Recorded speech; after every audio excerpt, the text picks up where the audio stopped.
Bonsoir. Ce soir, nous allons vous parler d'un problème qui nous concerne tous. Nous allons vous raconter la fantastique histoire du pétrole et ce qu'il nous a apporté par son abondance. Et pour vous en parler, j'ai choisi de venir ici aux États-Unis, qui est le pays le plus dépendant de l'or noir. Nous allons voir ce soir que l'ère du pétrole abondant et bon marché touche à sa fin. Et pourtant, nous en consommons de plus en plus tous les jours. C'est ça le paradoxe, car le pétrole est partout. Dans les vêtements que nous portons, dans ce que nous mangeons, dans nos médicaments. Sans pétrole, tous les avions seraient cloués au sol, comme ici. Avons-nous pris conscience de ce qui va changer dans nos vies? Certainement pas. Et c'est ça qui dérange. Nous sommes à un tournant de notre histoire. Et ce soir, vous allez comprendre pourquoi.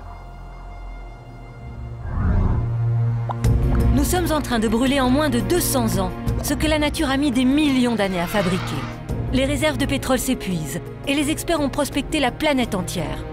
Je ne pense pas que nous allons trouver de nouvelles grandes réserves qui n'ont pas déjà été découvertes. Alors les compagnies pétrolières sont prêtes à tout. Comme en Alberta, au Canada, le deuxième plus grand gisement après l'Arabie Saoudite. Jour et nuit, des engins se relaient pour exploiter des sables imprégnés de pétrole en détruisant une forêt boréale millénaire. Dans le même temps, la demande mondiale explose. Notre mode de vie fait rêver. À Pékin, chaque jour, 1500 nouvelles voitures sont immatriculées dans la capitale chinoise. Ce n'est plus un rêve. Et pour mes parents, cette voiture, c'est un événement, car eux, à leur époque, ils n'avaient même pas de quoi s'acheter un vélo. Le pétrole bon marché a aussi permis à des villes de pousser en plein désert. Partis en croisade contre la surconsommation et le gaspillage des Américains, à Las Vegas, ville de tous les excès, nous avons rencontré Josh Tickle. Nous n'avons pas besoin de tout ça, mais nous l'avons construit.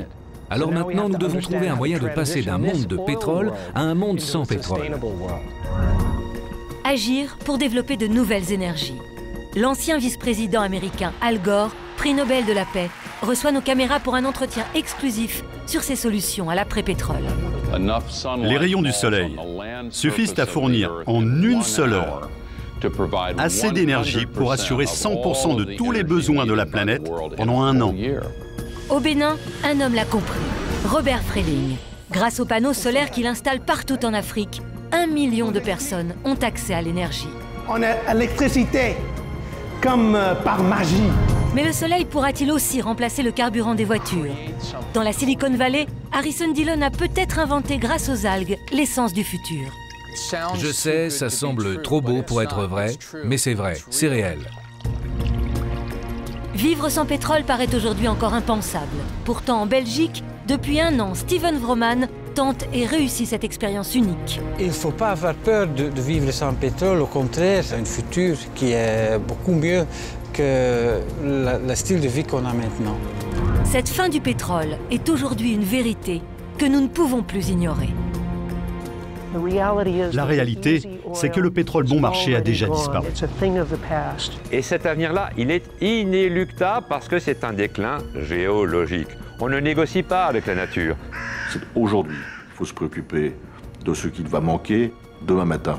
Et demain matin, c'est pas dans 30 ans. On ne comprend pas l'effet de la fin du pétrole. Et on le payera cher. Dans sa vie, chacun de ces appareils a brûlé en moyenne 80 tonnes de kérosène par jour avant d'être abandonné ici dans cette casse. Dans le monde, un avion décolle ou atterrit chaque seconde. Imaginez la quantité de pétrole nécessaire à notre désir d'aller toujours plus loin, toujours plus vite. Je retrouve Yves Cochet. Il est l'un des premiers en France à avoir donné l'alerte. Yves, pour vous, on est vraiment à un tournant de notre civilisation. Oui, parce que l'humanité entière qui utilise du pétrole, pour la première fois dans son histoire, avec la matière la plus précieuse qu'elle est actuellement, avec les multiples usages du pétrole, cette matière va diminuer. Il y en aura moins, alors qu'on voudrait en consommer plus. Donc c'est un tournant de civilisation, vous avez raison, car l'énergie, et notamment le pétrole, qui est la plus grande des énergies, eh bien c'est la base de tout. Les stylos, les médicaments, les plastiques, évidemment les automobiles, le transport, les avions. Alors, regardez cet avion-là, il pèse à peu près 200 tonnes. En poids, une fois rempli, il va peser 450 tonnes, il ne peut décoller qu'avec du pétrole. C'est pas avec du jus de carotte ou des éoliennes ou du nucléaire. Sans énergie, surtout sans pétrole, on ne fait pas d'agriculture, on n'extrait pas les métaux, c'est l'énergie qui est à la base. Or, cette énergie va commencer à décliner. Donc c'est un tournant, pas simplement technologique, un tournant de civilisation. Alors quel est l'état des ressources? On en a à peu près consommé la moitié de ce qu'il y avait au départ il y a 150 ans. Maintenant, il reste un petit peu moins de 1000 milliards de barils. Bien sûr, quand on regarde par rapport à la consommation mondiale actuelle de l'ordre de 28 milliards de barils par an, on dit bon, on en a encore pour 40 ans, ce qui est vrai. Mais le problème, c'est que dans 40 ans, le dernier baril de pétrole vaudra tellement cher que ça ne veut plus rien dire. C'est presque l'apocalypse dont vous parlez. Est-ce que vous pensez que vous pouvez vous tromper? J'ai évidemment des doutes, mais je pense que c'est complètement imminent. Et que donc il faut se préparer. Et moi, ce qui m'étonne, c'est que les dirigeants, aussi bien industriels, économiques et politiques, semblent ne pas... On n'en parle jamais. Nous-mêmes, on n'y pense pas. Même moi, en préparant cette émission, ce que vous me racontez, j'ai du mal à le croire. C'est tellement difficile de penser à l'avenir avec moins de pétrole, voire sans pétrole du tout, que c'est la politique de l'autruche. Vous ne pouvez pas bâtir un espoir pour l'humanité en disant, écoutez les gars, serrez-vous la ceinture, ça ira moins bien demain qu'aujourd'hui. Mais quand on sera le nez dans le mur, quand on aura l'augmentation du prix à la pompe, 1,50 €, 2 €, 3 €, on sera obligé d'en penser. Et cet avenir-là, il est inéluctable parce que c'est un déclin géologique. On ne négocie pas avec la nature. La vie sur Terre nous a fait un don. Et en 200 ans à peine, nous aurons épuisé ce que la nature a mis des millions et des millions d'années à produire. Pour comprendre l'incroyable alchimie qui a donné naissance au pétrole, nous sommes au Nevada, au-dessus du Grand Canyon, une merveille géologique classée au patrimoine mondial de l'humanité. Ces gorges qui atteignent jusqu'à 1800 mètres de profondeur sont les plus spectaculaires du monde. Au-dessus de ces paysages, on a l'impression de plonger dans les entrailles de la Terre, là où s'est formé le pétrole il y a près de 150 millions d'années. Nous sommes au Jurassique. À cette époque, les dinosaures règnent sur la planète. L'intense activité volcanique rejette d'énormes quantités de CO2 dans l'atmosphère. Les continents ne sont pas encore formés et un vaste océan recouvre le Moyen-Orient. Le climat est tropical. La mer est peuplée de reptiles, de poissons, mais surtout de plancton. Ces micro-organismes végétaux captent la lumière du soleil et absorbent le CO2. Ils se nourrissent grâce à la photosynthèse. Et c'est ici que commence l'incroyable formation du pétrole grâce à une succession unique d'événements exceptionnels. Le plancton va se multiplier, l'eau se réchauffer, l'oxygène se raréfier, entraînant l'asphyxie de toute la vie marine. En mourant, les animaux, les végétaux et ces milliards de micro-organismes gorgés de carbone et de soleil tombent au fond de l'eau, s'empilent et se décomposent. Recouvertes de sédiments, ces couches de matières organiques vont être piégées par les mouvements de l'écorce terrestre et écrasées, pressées à des milliers de mètres de profondeur. Le four naturel de la Terre va cuire ses réserves d'énergie à des températures de plus de 100 degrés pour les transformer, au bout de millions d'années, en pétrole. Et ce n'est que beaucoup plus tard que nous allons comprendre comment libérer cette énergie. Yves, l'homme a toujours connu le pétrole comme ça depuis très longtemps. En fait, oui, en Mésopotamie, il y a 4000 ans, en l'Irak actuel, il y avait déjà du pétrole qui suintait et qui était essentiellement pour étanchéifier les bateaux en papyrus sur le Tigre et l'Euphrate. Et puis, bien sûr, des milliers d'années sont passées et au moment de la révolution industrielle, la deuxième, celle du pétrole, vers le milieu du 19e siècle, on a remplacé l'huile de baleine qu'on utilisait comme lubrifiant ou comme source d'énergie. On l'a remplacé par du pétrole. En fin de compte, c'est ce pétrole qui a sauvé les dernières baleines au siècle dernier. Exactement, les baleines se raréfiaient, on ne savait pas comment refaire pour lubrifier les machines. Et heureusement, on a découvert le pétrole qui a sauvé les baleines. Regardez cette bulle qui va exploser, il y a un petit peu de méthane qui pousse évidemment, c'est pour ça que le pétrole suinte ici. Voilà. Mais ça ne peut pas gicler en l'air, ça, vous voyez que c'est tout pâteux. Non, parce que là, il y a trop de densité, il est quand même très voilà. typiquement, il est très visqueux, mais dans certaines contrées où il est beaucoup plus léger, quand on perce la terre, hein, qu'on fore finalement avec un derrick, eh bien sûr ça peut gicler. Ça c'est un produit magique, il y a tout là-dedans. Il y a tout, y compris avec ça, on peut faire de l'aspirine.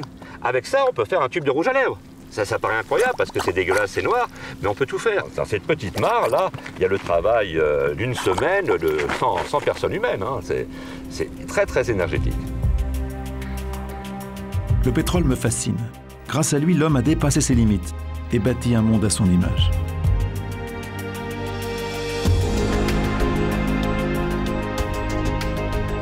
En un siècle, nous avons modifié la Terre comme jamais auparavant.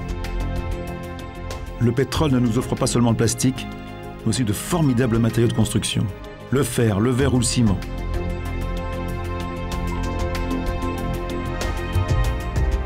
Le pétrole nous a permis d'inventer l'agriculture intensive.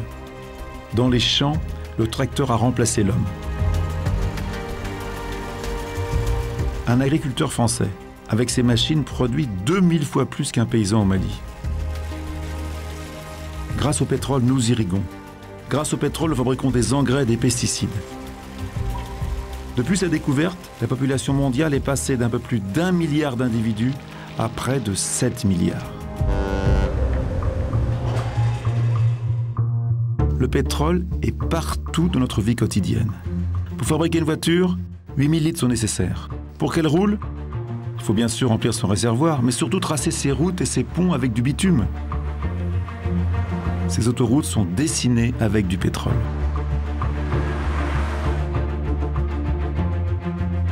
Le pétrole a aussi permis la construction de nos maisons, de nos immeubles ou de nos villes. Avec lui est arrivé le confort moderne. 16 litres de pétrole sont consommés pour fabriquer un téléphone portable, 300 pour une télé à écran plat et même 600 litres pour un ordinateur. Et grâce à l'automobile, nous avons pu étendre nos banlieues sur des dizaines de kilomètres. Comme ici, à Sun City, où on a imaginé et construit une ville tout entière autour d'un centre commercial et où il est impossible de vivre sans voiture.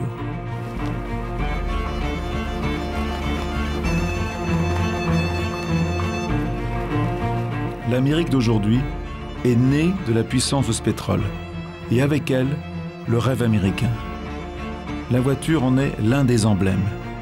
Ici, on compte 4 voitures pour 5 habitants, enfants compris.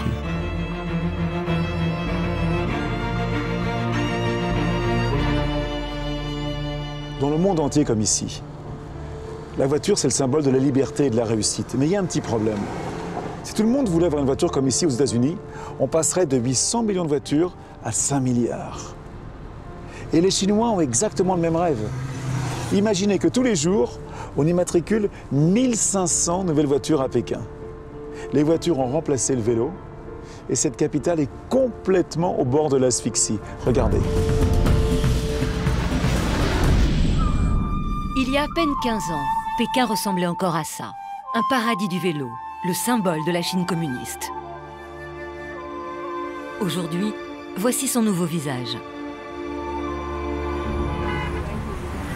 La capitale chinoise est devenue l'empire de l'automobile.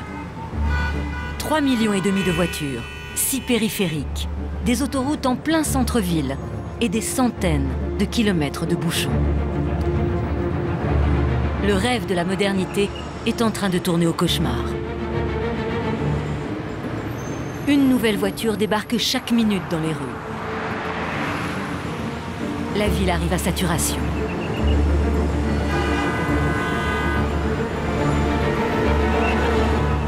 Nous sommes au centre de Pékin, à Xuanwu. Zhang Wei est né ici et y a passé presque toute sa vie. Mais aujourd'hui, cet homme de 32 ans a bien du mal à reconnaître son ancien quartier. Avant, ici, il y avait ma maison. C'est là où je vivais avec ma famille. En juin 2000, ils ont tout détruit pour élargir la rue et construire une route à 8 voies. C'était une maison traditionnelle pékinoise. Il y en avait d'autres, identiques de chaque côté. Je ne comprends toujours pas pourquoi on a détruit un si bel endroit. Zhang Wei est l'une des victimes du boom automobile. Sa famille a reçu 40 000 € du gouvernement. Une somme insuffisante pour acheter un appartement en centre-ville. Alors aujourd'hui, Zhang Wei habite en banlieue à 1h30 d'ici. Pour se déplacer, ironie du sort, il a dû lui aussi acheter une voiture. Chaque week-end, des centaines de Pékinois franchissent le pas. Au sud de la ville, la voiture a son temple. 200 000 mètres carrés dédiés à la nouvelle passion des Chinois. La croissance économique de la Chine a dopé le pouvoir d'achat. Avoir une voiture est désormais une priorité. La mode est aux 4x4 et aux grosses cylindrées, les véhicules les plus gourmands en carburant. Et pour s'offrir leurs rêves, certains n'hésitent pas à mettre le prix. Elle coûte combien? 23 000 €. À Pékin, c'est l'équivalent de 4 ans et demi de salaire. Mais des voitures, aujourd'hui, on en trouve à tous les prix. Monsieur Liu a 40 ans et gagne 350 € par mois. Malgré ses faibles revenus, il achète aujourd'hui sa première voiture, une QQ, la moins chère du marché. Elle ne coûte que 4 000 €. Aujourd'hui, grâce à ce modèle, la plupart des gens peuvent s'acheter une voiture. Ce n'est plus un rêve. Mais pour mes parents, cette voiture, c'est un événement, car eux, à leur époque, ils n'avaient même pas de quoi s'acheter un vélo. Je pense que ma fille n'attendra pas mon âge pour avoir une voiture. Aujourd'hui, seuls 2% des Chinois possèdent une voiture. Mais la demande de pétrole explose déjà. Le pays consomme près de 8 millions de barils par jour. Si le nombre de voitures par habitant atteint celui des États-Unis, en 2030, la Chine aura besoin de tout le pétrole produit sur Terre. Comment fera-t-on pour répondre à une telle demande? Quelles seront les conséquences pour le climat? La Chine est déjà le premier pays émetteur de CO2. Pékin, l'une des capitales les plus polluées au monde. La pollution y serait 7 fois plus élevée qu'à Paris. Dans l'un des plus grands hôpitaux de la ville, le docteur He Ping dirige le département des maladies respiratoires depuis 25 ans. Pour elle, l'impact des voitures sur la population est très inquiétant. Avec l'augmentation du nombre de voitures à Pékin, il y a de plus en plus de pollution. Et les patients qui souffrent d'asthme, de bronchite chronique, de toux et d'infections respiratoires sont de plus en plus nombreux chaque année. La pollution des villes due aux voitures mais aussi aux usines et au charbon provoquerait en Chine chaque année la mort de 400 000 personnes. Mais rien ne semble pouvoir arrêter la machine automobile. Une révolution synonyme de progrès. Le mode de vie occidental est devenu un modèle pour les Pékinois. Ils découvrent même les joies du drive-in, une distraction à la mode dans les années 50 aux États-Unis. Un cinéma en plein air où l'on regarde l'écran installé dans sa voiture. Et comble de cette fascination des Chinois pour l'automobile, regardez dans leur voiture un film sur les voitures. L'automobile est devenue une religion qui impose des sacrifices. En tête de liste, les Hutong, les vieux quartiers du centre-ville. Dernier rempart contre l'invasion des voitures. Nous retrouvons Zhang Wei. Depuis la destruction de sa maison, il consacre sa vie à la protection de ces quartiers en sursis. Les Hutong datent du Moyen-Âge. Leurs ruelles étroites n'ont pas été conçues pour les voitures. Pourtant, elles sont de plus en plus nombreuses ici. Les gens n'ont plus de place pour bouger. Alors, pour régler le problème, le gouvernement les détruit. Aujourd'hui, notre patrimoine culturel est en train de mourir. Des quartiers menacés, il y en a des dizaines dans Pékin. Zhang Wei nous accompagne dans un Hutong en cours de destruction. Le sujet est sensible.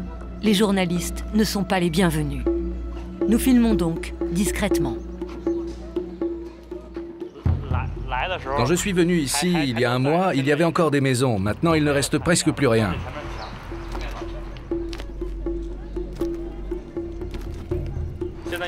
Ils vont tout détruire.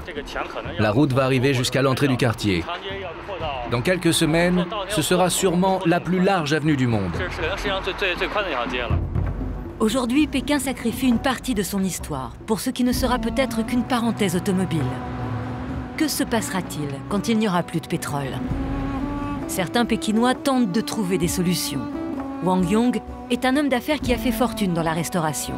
Pour résoudre l'équation infernale des voitures, ce défenseur de l'environnement a décidé de s'inspirer de son enfance. Quand j'étais adolescent, on passait notre vie sur les vélos. Tous les jours, on allait à l'école, au travail, on faisait tout en vélo. Mon rêve, c'est qu'un jour, Pékin redevienne la ville des vélos. Pour cela, Wang Yong investit 3 millions d'euros et crée en 2005 une entreprise de location de vélos. 2 ans avant la France, il invente le système des Vélib. Il applique des tarifs très bas pour encourager la population à abandonner la voiture. Aujourd'hui, à Pékin, il est à la tête d'une centaine de stations comme celle-ci. L'année dernière, il a eu 1 million de clients. Malgré son succès, Wang Yong ne gagne pas d'argent avec cette activité. Et s'il continue, c'est uniquement par conviction.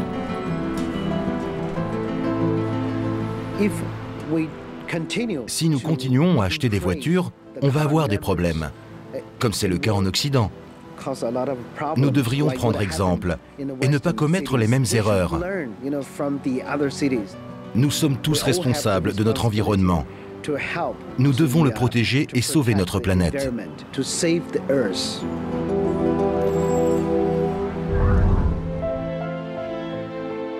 Nous ne pourrons pas empêcher l'Inde ou la Chine d'accéder à notre style de vie. Nous sommes le modèle du monde.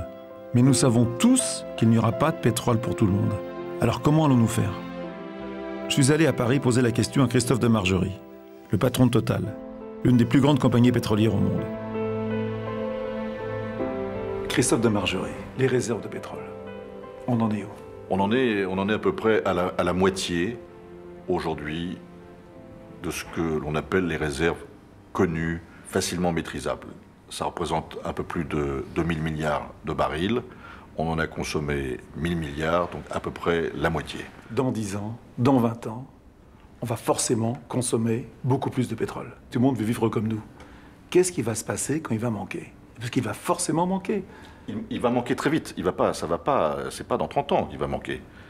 Donc ce qu'il faut faire, c'est trouver de nouvelles énergies. Moi, je ne suis pas inquiet pour notre planète. Il y aura toujours de l'énergie. Vous imaginez ce que c'est qu'un litre de pétrole? C'est quand on dit que ça correspond à 100 personnes qui travaillent pendant 24 heures. Rien ne remplace la puissance du pétrole. D'abord, on peut garder le pétrole, je dis justement pour le transport, et là je peux vous assurer qu'il y en a pour des dizaines et des dizaines et des dizaines d'années. Mais à quel prix? Vous savez, quand j'ai eu ma première voiture, en 1974, en pleine crise d'ailleurs du pétrole, à l'époque, l'essence nous revenait à beaucoup plus cher que ce qu'elle représente aujourd'hui. Et pourtant, on roulait. On acceptait de payer plus cher. Ben, je pense qu'il va falloir accepter de payer l'énergie plus cher. Tant pis, il n'y aura pas assez de pétrole, on va trouver d'autres choses. Mais avant qu'il y ait de pétrole, les gens arrivaient à vivre quand même. Mais est-ce que c'est pas un peu utopique de regarder vers le ciel et de dire on va trouver des solutions? Mais aujourd'hui, on ne les a pas, ces solutions. Si on regarde vers le ciel, je suis sûr qu'effectivement, on va avoir des ennuis. Les scientifiques, quoi. On regarde le ciel un peu, les scientifiques vont nous sauver, c'est la réponse qu'on a tout le temps. Quand on fait de la recherche aujourd'hui, qu'est-ce que nous faisons, nous? La plus grosse partie de notre recherche, elle est sur, effectivement, les énergies nouvelles. Elle est, par exemple, sur le solaire. Sur le solaire, je pense qu'on en est encore au balbutiement. Alors, ça ne va pas remplacer le pétrole. Il ne va pas y avoir un avion solaire, enfin, je ne pense pas.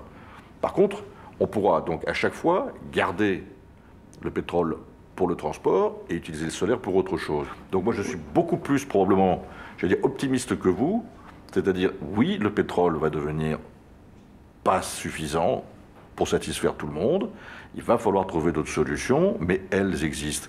Et surtout, moi je crois beaucoup dans la capacité de l'être humain à trouver des solutions. Mais il faut le faire maintenant, on n'a plus le temps d'attendre. C'est aujourd'hui qu'il faut se préoccuper de ce qu'il va manquer demain matin. Et demain matin, c'est pas dans 30 ans. C'est un peu amoureux de l'aventure du pétrole. Je pense vraiment que l'énergie, et enfin, j'enfonce des portes ouvertes, hein, c'est la vie. Et comme aujourd'hui, la plus belle source d'énergie, ce sont les hydrocarbures. C'est l'homme, hein. Le bras de l'homme d'abord, peut-être, non? Ben oui, ça vient pas chercher. Moi, j'ai toujours aimé cette expression en disant, mais bon, le pétrole, etc., il est là à la pompe. J'ai dit, mais attendez, est-ce que vous savez d'où il vient? Est-ce que vous avez vu où on va le chercher? Comment on va le chercher?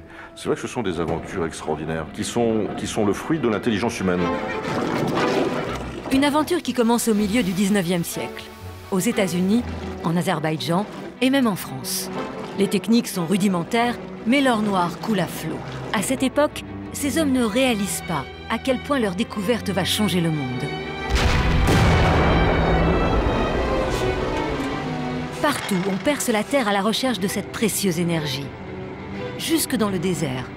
Et c'est au Moyen-Orient que l'on va faire les plus importantes découvertes. Cette région détient à elle seule les 2/3 des réserves. Derrière ces dunes, Gawar, le plus grand gisement de la planète. Aujourd'hui, dans le monde, on produit au total 4 milliards de tonnes de pétrole par an. Mais pour combien de temps encore? Les plus gros gisements ont déjà tous été découverts.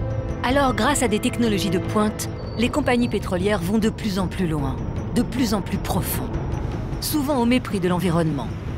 Certains rêvent déjà de profiter de la fonte des glaces pour forer sous la banquise. Notre demande de pétrole n'a jamais été aussi grande, mais les réserves s'épuisent. La moitié des pays producteurs voient leur production décliner de jour en jour. Des champs pétroliers entiers sont fermés.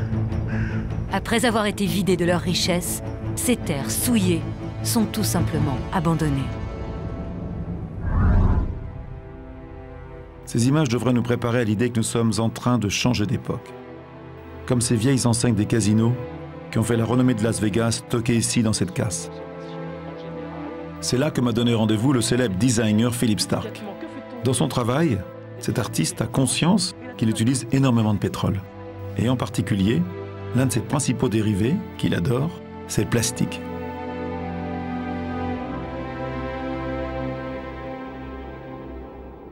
Pour me parler du pétrole, tu as voulu venir ici, dans cette ambiance de fin du monde. Bah oui, parce qu'il y a un petit peu de ça, c'est-à-dire que la fin du pétrole, c'est la fin d'une ère, d'une société, peut-être même d'une civilisation. Et ici, on l'a. Ici, il y a des gens qui ont cru au rêve américain, avec des fluos d'électricité dans tous les bouts comme ça.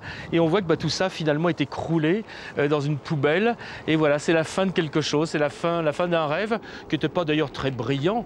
Mais comme le nôtre avec le pétrole, il n'était pas non plus très brillant. Il n'était pas follement ambitieux par rapport à la beauté de la matière de base, la richesse de la matière, parce que finalement on aura consommé presque tout notre pétrole simplement pour brûler. On l'aura brûlé pour foutre dans nos bagnoles, ce qui est quand même complètement idiot, dans la mesure où il y avait tellement d'autres choses magnifiques à faire, dont le plastique. Aujourd'hui, je ne sais même pas combien de milliers de différents plastiques il y a, avec des compétences.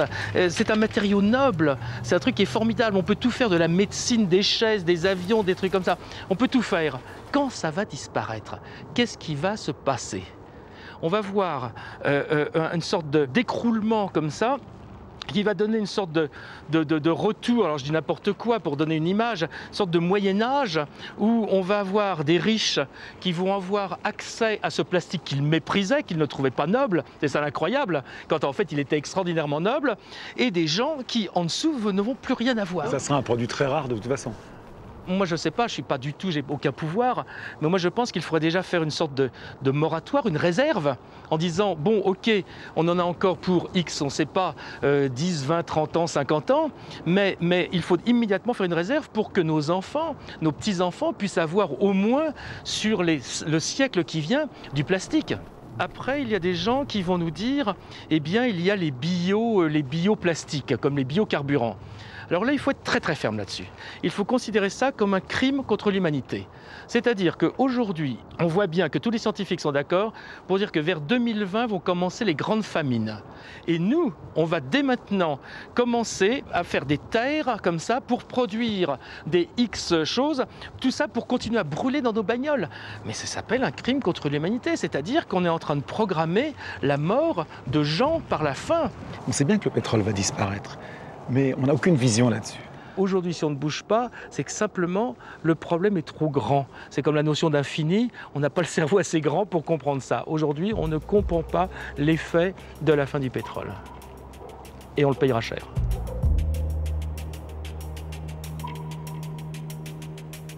Ce déclin, les Américains le vivent déjà. Avec 11 000 puits, Midway Sunset est l'un des plus grands réservoirs de pétrole du pays.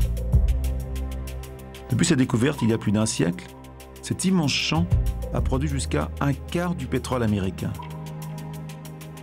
Mais la production baisse de jour en jour.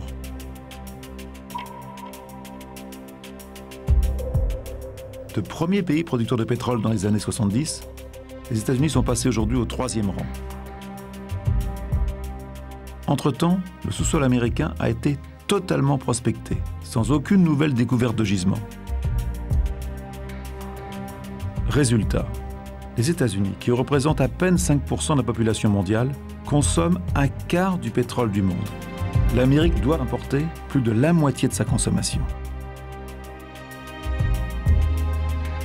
Ingénieur chimiste, Frances Arnold fait partie des scientifiques qui pensent déjà à l'après-pétrole. Pour elle, il n'y a aucun doute.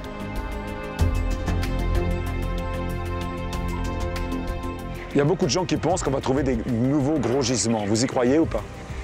Je pense que c'est peu probable, car les géologues ont parcouru la planète entière pendant des décennies. Il y a donc peu de chances qu'on trouve de nouveaux gisements, même au plus profond des océans.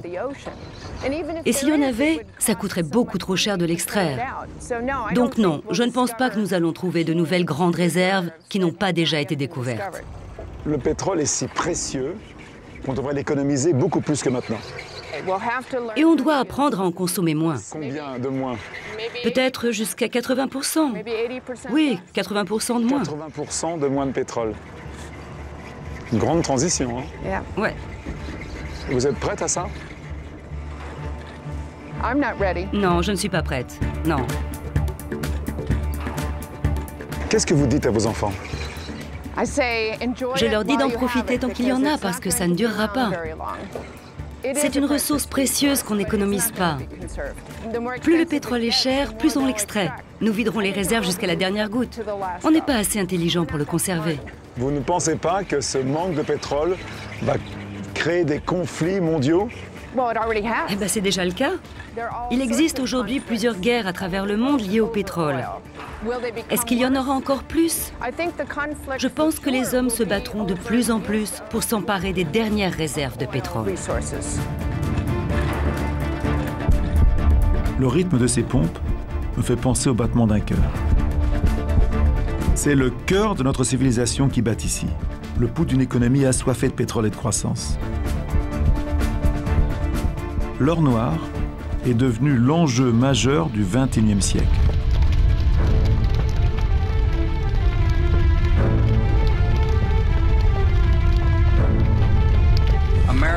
L'Amérique est accro au pétrole et il se trouve dans les régions instables du monde. Koweït, Irak, Nigeria, Soudan, Angola, Mozambique, Tchétchénie, des pays riches en pétrole. Tous ont connu ou connaissent la guerre. Peut-on croire à une simple coïncidence? Derrière les causes politiques et ethniques, le pétrole joue un rôle majeur dans la plupart des conflits de notre époque. Beaucoup accusent même les États-Unis d'avoir envahi l'Irak uniquement pour mettre la main sur ses ressources pétrolières. Pour les pays victimes des conflits, l'or noir est devenu une malédiction. La population profite d'ailleurs rarement de la manne pétrolière. La moitié des hommes qui vivent avec moins d'$1 par jour habitent dans des pays riches en pétrole. L'or noir rend fou. Pour quelques barils de plus, nous sommes déjà prêts à tout. Alors que se passera-t-il lorsqu'il commencera réellement à manquer?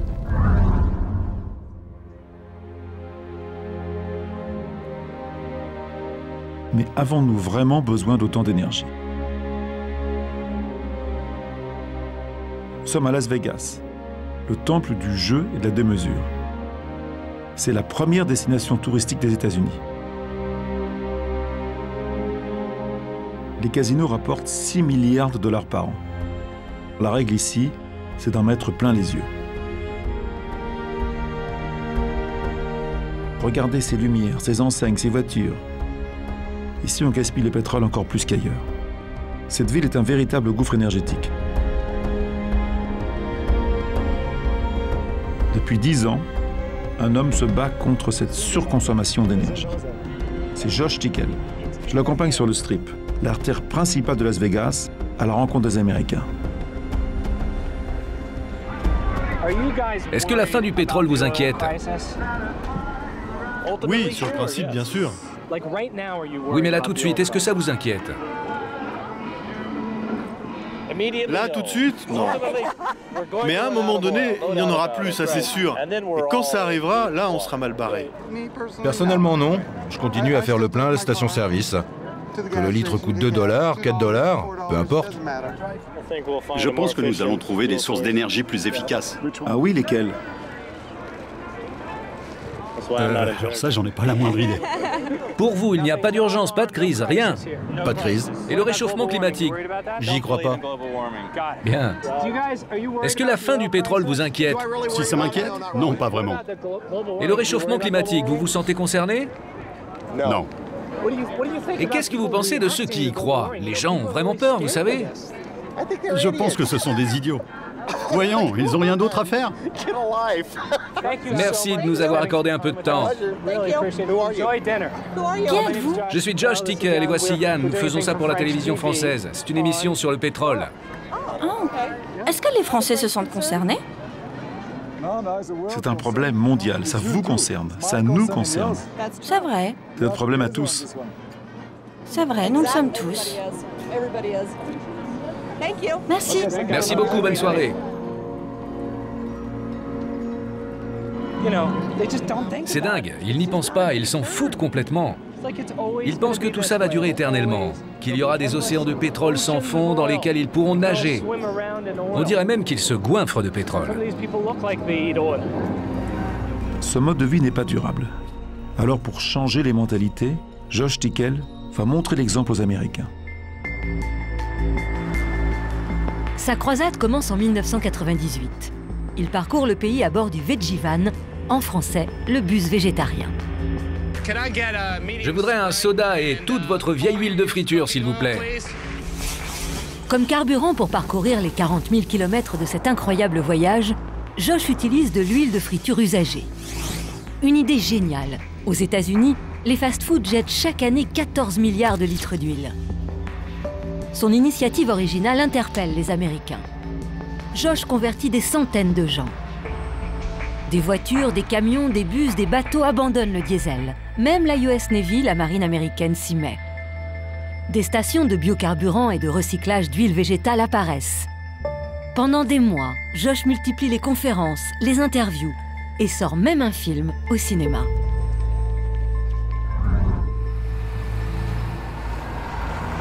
Raconte-moi l'histoire de ce bus. Ce bus, c'est une version améliorée de mon Veggie Van. Mon idée, c'est de transformer la théorie en pratique, que les gens puissent toucher ce bus, comprendre qu'il y ait une interactivité. Qu'on voit ici, c'est le paradis pour beaucoup de gens. Tout le monde a envie de vivre comme ça. Oui, bien sûr. Nous sommes à Las Vegas. C'est une ville qui a été conçue avec un pétrole pas cher. Ici, on est au milieu du désert. C'est absurde d'avoir construit une ville ici. Il n'y a aucune ressource. Pas d'eau, pas de nourriture, aucune vie.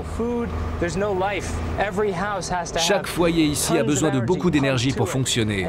Et dans chacune de ces maisons, on laisse tourner la climatisation 24 heures sur 24. Et ça, sans se poser de questions sur les conséquences. Continuez à consommer, tout va bien, c'est bon pour l'économie et c'est bon pour votre âme.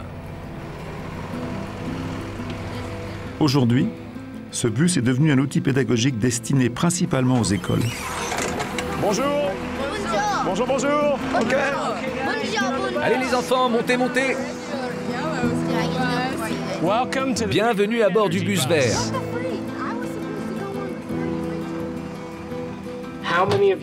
Combien d'entre vous savent que bientôt il n'y aura plus de pétrole? Ils le savent tous, hein? Oui, Cindy? Parce que l'essence devient de plus en plus chère. Genre beaucoup plus chère. Oui, ça devient plus cher. Quoi d'autre? Oh, on est en guerre contre l'Irak pour qu'ils nous en donnent, parce qu'on en a bientôt plus. Tu en sais pas mal. Parmi toutes les choses que vous avez apprises à l'école, est-ce que vos enseignants vous parlent de la fin du pétrole? Non, non, non. Et vos parents, ils vous en parlent? Non, non, enfin... Oui, ça arrive. Oui, parfois, oui. Vous parlez à combien d'enfants par an? Entre 10 000 et 20 000 par an. 20 000? Oui, par an. Vous croyez en quelque chose, hein? Vous croyez en ces enfants? Je crois en tout ça quand je travaille avec des enfants. Quand je parle avec des adultes, ils sont résignés. Ils doutent. Tout a l'air sombre. Il n'y a jamais d'espoir, de lumière. Avec les adultes, on ne voit que le côté négatif. Mais avec les enfants, c'est différent. On le voit tout de suite dans leurs yeux. Dès qu'ils parlent, tout devient possible. Et tu ne peux pas regarder les enfants en face et leur dire que l'avenir ne sera pas meilleur. C'est juste impossible. On doit leur offrir un meilleur avenir. Et c'est ça qui me motive.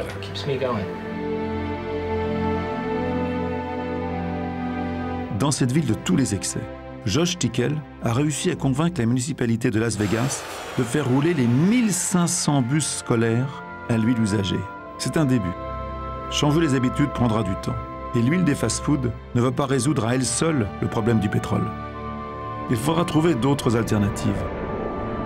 Et surtout commencer à renoncer au confort du pétrole. Qu'est-ce que vous faites dans votre vie personnelle? Personnellement, ça fait 10 ans que je n'ai pas fait un plein d'essence. Chez moi, dans ma maison, tout est calculé. L'électricité que nous utilisons, la nourriture que nous consommons, tous nos déchets. Mais je ne suis pas parfait, j'utilise encore trop d'énergie. Je continue à prendre l'avion. Comme tout le monde? Oui, exactement, mais il faut aussi être réaliste. Nous vivons à l'intérieur d'une machine à pétrole. Je suis accro, comme tout le monde. Mais en avoir conscience, c'est une force. Utiliser 30% d'énergie en moins, c'est une force. Ne jamais faire le plein à la station essence et donc ne pas donner son argent aux multinationales du pétrole, c'est le pouvoir. On n'a pas des ressources infinies. On n'a qu'une planète. L'Amérique n'a que 2 semaines de stock de pétrole devant elle. 2 semaines.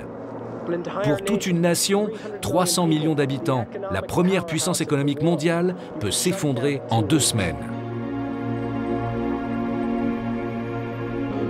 Quelles sont les solutions? Nous n'avons pas besoin de tout ça, mais nous l'avons construit. Alors maintenant, nous devons trouver un moyen de passer d'un monde de pétrole à un monde sans pétrole. J'ai vu des personnes passer de l'essence au biocarburant. Et au départ, c'était juste une personne. Et puis il y en a eu 2, puis 10, puis 100.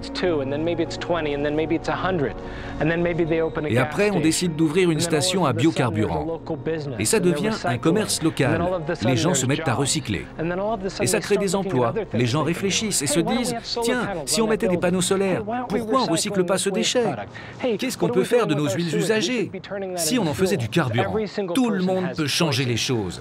J'ai le choix, tu as le choix. Et vous aussi, vous avez le choix. Tout le monde peut changer son mode de vie. C'est impératif. Nous devons secouer les gens et leur dire « Réveillez-vous ». Est-ce que vous pensez que vous avez tort? Est-ce que je pourrais avoir tort? Absolument. Est-ce que j'ai déjà eu tort? Oui, plusieurs fois. Mais s'il faut croire en quelque chose, pourquoi ne pas croire en un avenir paisible, en un monde où on partagerait nos ressources, où tout le monde saurait vivre en tant qu'être humain? Vous savez, nous les écologistes, on a déjà perdu la plupart des batailles qu'on a livrées. Mais si je ne me lève pas chaque matin pour mener ce combat, alors à quoi bon vivre? Certains penseront que c'est un illuminé. Pour moi, Josh est un exemple. Un homme en avance sur son temps et bien seul dans cette bataille contre notre soif de pétrole. Grâce à notre mode de vie, l'industrie pétrolière est devenue l'activité la plus rentable et la plus puissante de la planète.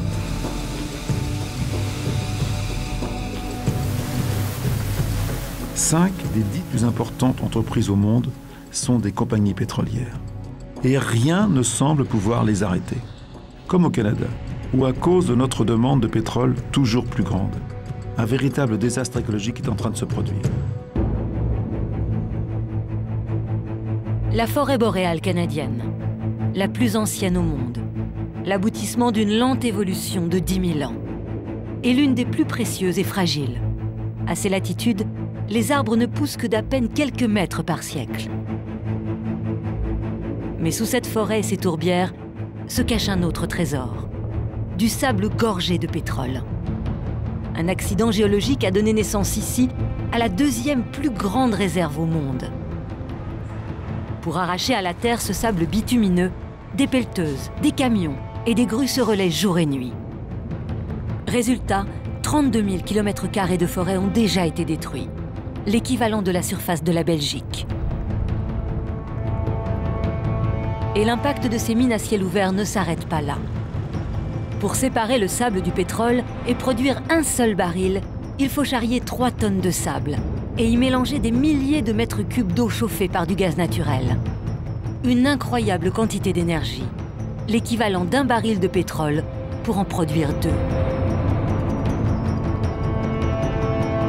Les eaux et les boues rejetées après l'extraction sont chargées d'arsenic et de mercure.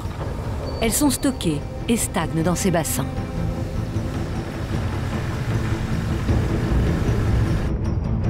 Les concentrations de produits qu'ils contiennent sont si dangereuses que les exploitants ont dû installer des épouvantails. Si les oiseaux se posent ici, ils meurent aussitôt, empoisonnés. Mais les oiseaux ne sont pas les seules victimes. Ces eaux s'échappent des bassins. Elles s'infiltrent dans le sol et finissent par polluer la rivière Athabasca, la principale source d'eau potable pour les habitants de la région. L'industrie des sables bitumineux engendre 5 fois plus de gaz à effet de serre que le pétrole extrait de manière conventionnelle. Le Canada est devenu l'un des principaux pays émetteurs de CO2 et le pétrole d'Alberta, le plus sale de la planète. Seul un cours du pétrole élevé rend cette exploitation aujourd'hui possible et rentable. Mais à quel prix pour une forêt qu'on a détruite à tout jamais?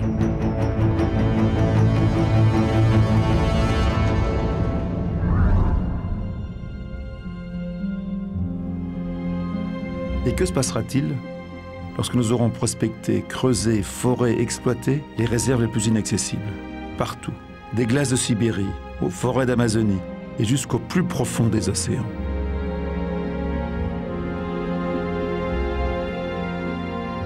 Monument Valley, au nord de l'Arizona.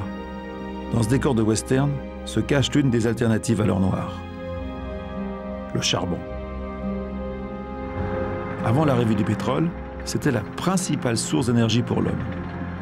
Et même si plusieurs pays, dont la France, ont abandonné son exploitation, les centrales à charbon fournissent 40% de l'électricité planétaire. À ce rythme, les réserves de charbon sont estimées à 200 ans, soit 5 fois plus que le pétrole.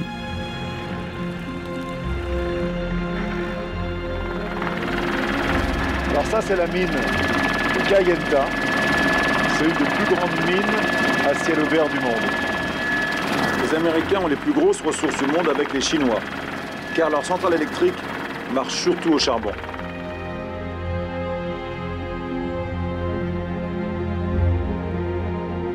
Depuis les années 70, on a exploité ici 2 mines, Kayenta et Black Mesa. Ensemble, ces 2 sites représentaient l'activité minière la plus intensive et la plus rentable des États-Unis. Mais ces terres sont celles des Navajo, la plus grande communauté amérindienne du pays. En échange du droit d'exploiter le sous-sol, ils perçoivent des compagnies minières une part des bénéfices. Cet argent, certains Indiens n'en veulent plus. Après une longue bataille juridique, ils ont réussi, en 2005, à faire fermer Black Mesa. Depuis 30 ans, cette mine épuisait l'eau des nappes phréatiques, une eau très ancienne, pour transporter le charbon dans des pipelines. Je suis allé à la rencontre de ces combattants. Norman, Waila et sa famille.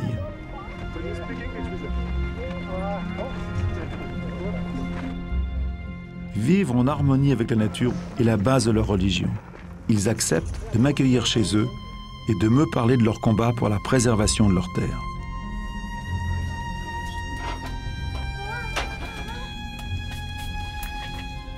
Cette maison est le symbole de leur résistance face aux géants du charbon américain.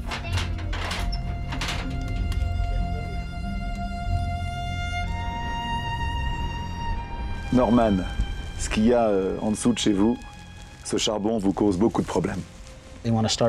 Oui, les compagnies veulent creuser sous notre maison.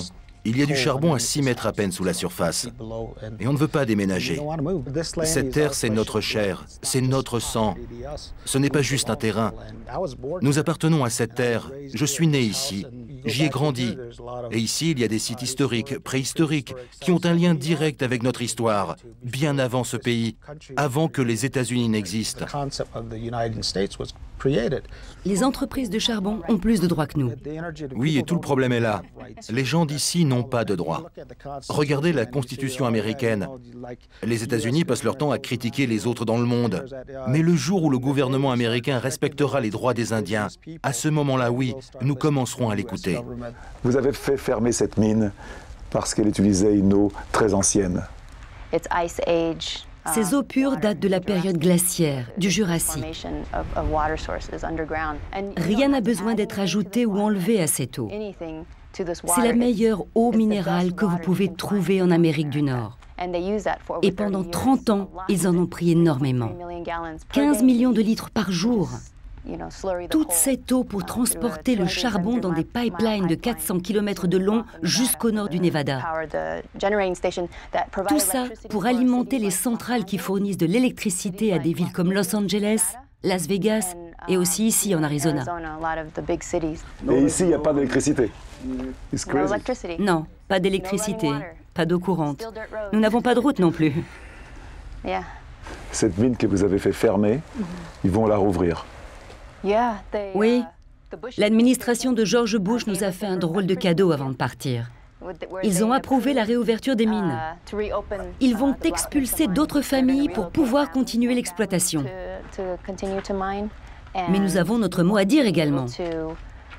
Nous voulons avoir le droit de refuser si nous ne sommes pas d'accord pour avoir des mines dans nos jardins. Nous voulons juste avoir le droit de dire non. Norman, vous lisez tous les journaux financiers pour savoir ce qui se passe à Wall Street. Pourquoi ? Je n'ai jamais réussi à comprendre l'homme blanc. Alors j'ai fait la même chose que lorsque je regarde les animaux dans la nature. J'observe leurs mouvements, leur mode de vie. Et pour nous, ces hommes blancs sont comme des coyotes, des prédateurs qui nous chassent et qui en veulent à notre mode de vie, à notre culture, à nos ressources naturelles. Il y a une contradiction entre ce que vous avez envie de faire et les gens de votre famille, par exemple, qui sont contre votre combat, parce qu'ils pensent que la mine amène de l'argent, des emplois. Bien sûr que certaines personnes vont continuer à travailler ici, parce que c'est une source de revenus et que c'est le seul travail disponible à des centaines de kilomètres à la ronde. Mais notre but, c'est de promouvoir les emplois verts et de développer d'autres métiers plus durables, en accord avec nos valeurs traditionnelles qui nous enseignent de prendre soin de notre mère la Terre. C'est la seule façon pour que nos enfants aient une vie meilleure ici, sans industrie polluante chez eux. Nous avons envie que nos enfants puissent grandir et vieillir ici. Pour moi, maintenant que je suis une maman, c'est mon combat. Cette terre nous a été donnée par nos grands-parents. C'est notre devoir, notre responsabilité de la préserver. Nous essayons tout simplement de vivre en tant que peuple indigène. Nous voulons juste vivre. Nous ne demandons pas grand-chose, juste qu'on nous laisse tranquilles.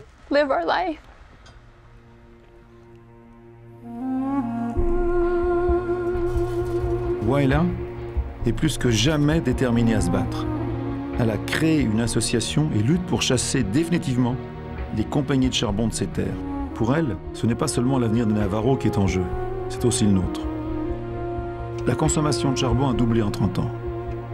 Et à cause du pétrole cher, d'autres mines sont en train de rouvrir partout dans le monde.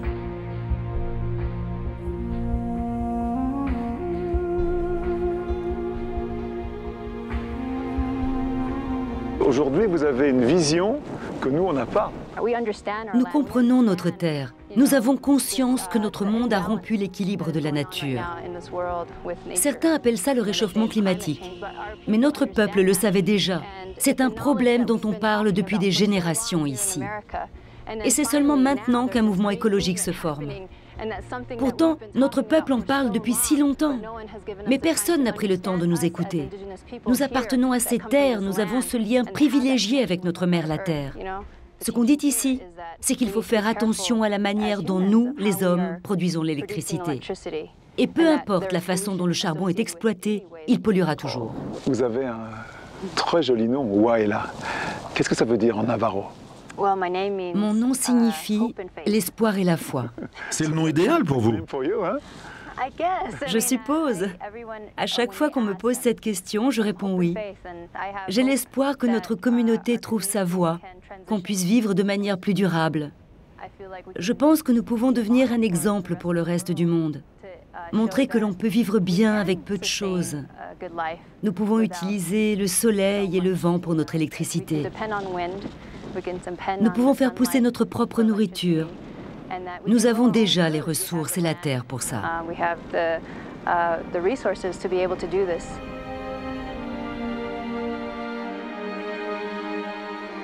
Certains rêvent déjà de voir le charbon liquide remplacer l'essence. Mais revenir au charbon, après la fin du pétrole, serait aujourd'hui la pire des tentations. Une catastrophe pour le climat. Le pétrole et surtout le charbon sont constitués de carbone accumulé pendant des millions d'années. En les brûlant aujourd'hui, on libère en quelques années dans l'atmosphère des quantités incalculables de CO2. Les scientifiques sont tous d'accord. Ce phénomène augmente la température de la planète. À cause de l'activité humaine, on pourrait connaître une hausse comprise entre 2 et 6 degrés avant la fin de ce siècle.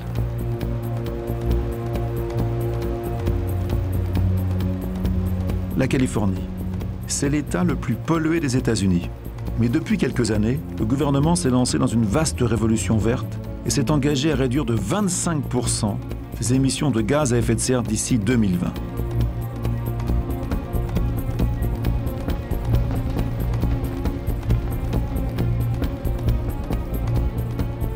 À San Francisco, j'ai rendez-vous avec un homme qui est une star aux États-Unis, Al Gore.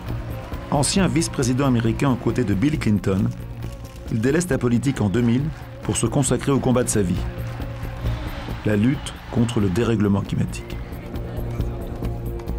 Il réalise un documentaire, La vérité qui dérange. Le film obtient 2 Oscars et fait le tour du monde.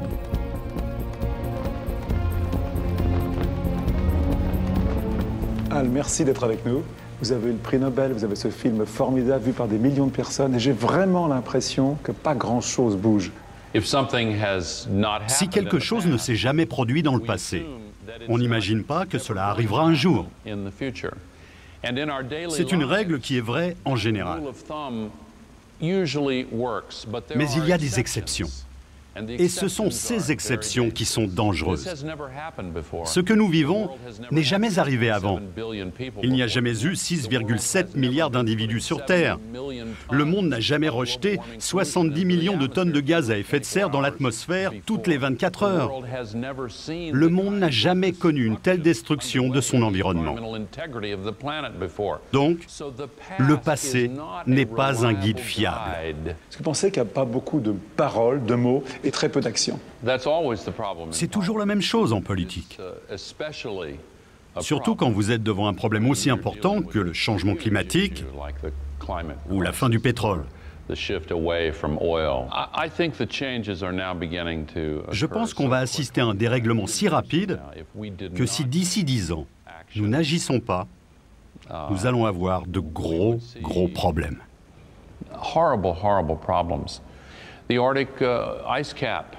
La calotte glaciaire est en train de fondre sous nos yeux.